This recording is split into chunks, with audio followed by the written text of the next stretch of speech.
তো সকালবেলা উঠে রান্নাঘরে চলে এসেছি। তো রাতে কোনো বাসন মাজা ধোয়া করিনি, তো সবটাই সকালবেলা করছি। তো এখন বাজে হলো তোমার 6:30 মতন। তো রোজই তো সকালবেলা উঠতে লাগে। তো বলছি না কদিন যাবত, মানে কদিন বলতেই নতুন বছর পড়তে না পড়তেই মানে শরীরে একটার পর একটা মানে সমস্যা দেখা দিয়েছে। আর এখানে দেখো বাসনগুলো সব রয়েছে, রাতের বেলা ধুইনি যেহেতু ঠান্ডা জল, তো সেই জন্য সকালবেলা একটু ধুয়ে নিচ্ছি। তো গুড মর্নিং বন্ধুরা, কেমন আছো তোমরা? আশা করছি সবাই খুব ভালো আছো, সুস্থ আছো। রাজনন্দিনী ব্লগ চ্যানেলে তোমাদের সকলকে জানাচ্ছি অনেক অনেক স্বাগত আর অনেক অনেক ভালোবাসা। আর এখানে দেখো একটা কেরোসিন তেলের দিয়ে একটা মানে তোমার কসবাইট ভেজানো রয়েছে, তো সেটা দিয়ে আমি একটু রান্নাঘরের গ্রিলগুলোকে একটু মুছে দেবো।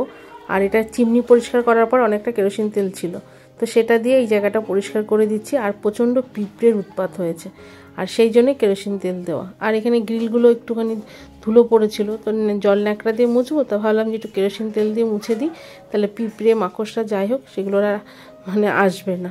এই যে আর কি, মানে ফেলে দিতে মায়া লাগছে তেলটা, অনেকটা তেল দিয়ে ফেলেছিলাম, তো এখানে রয়েছে। তো আমি বললাম যে গ্রিল দিয়ে তো কেরোসিন তেল দেওয়া যায়, তো সেই জন্যই এখানটা একটু পরিষ্কার করে নিচ্ছি।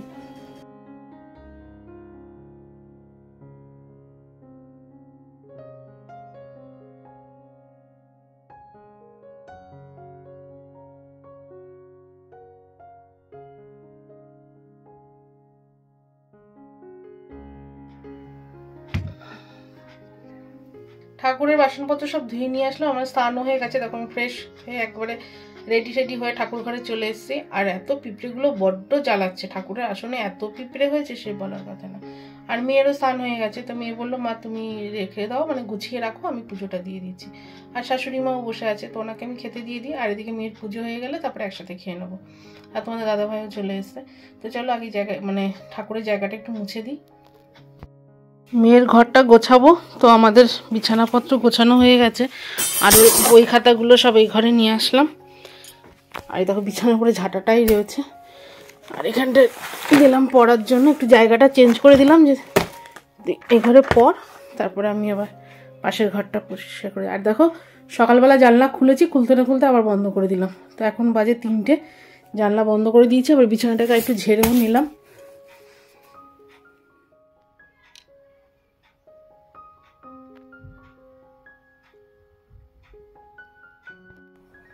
তো দুপুরবেলা খাওয়া দাওয়া করে আমি সেই শুয়েছি, আর এখন বাজে হলো তোমার 8:45 মতো।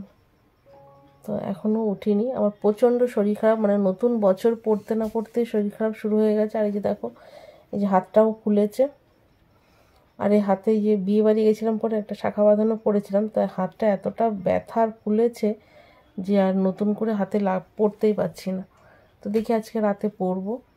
আর মাথাটা প্রচণ্ড ধরেছে, মাথা প্রচণ্ড যন্ত্রণা করছে। মেয়ে এতক্ষণ কপালে হাত দিয়ে দিয়েছিল, আর মাথায় দেখো চপচপ করে তেলও দিয়েছি। আজকে রাতে কোনো রান্না বান্না নেই, তো শুয়ে শুয়ে একটুখানি তোমাদের সাথে কথা বলি। আর দুপুরবেলা যা ছিল মানে সেগুলোই রয়েছে রান্না। আগের দিনে চিকেন করেছিলাম সেটা রয়েছে, ধনেপাতা বাটা রয়েছে, আজকে আবার ধনেপাতা বাটা করেছিলাম সেটা রয়েছে, আর একটু বড়া ভাজা করেছিলাম। আর তোমার মেয়ে হলো চিকেন খায়নি, আরও এখন ইদানিং চিকেন খেতেও চাইছে না। দেশি ডিম সেদ্ধ করে দিয়েছিলাম, আর রাতের বেলা একটু সেদ্ধ দেবো ভাতে, ওই খাওয়া হবে।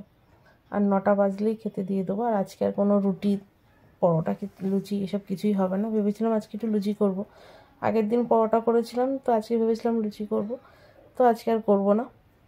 আর আমি দেখো পুরো চুলটা ভিজিয়েছি আজকে, যে মাথাটা এত যন্ত্রণা করছে বলে, তো কিছুই কমলো না। যে নতুন বছর পড়তে না পড়তেই মানে প্রথম থেকেই শরীর খারাপ শুরু হয়ে গেল, জানি না সারাটা বছর কেমন কাটবে।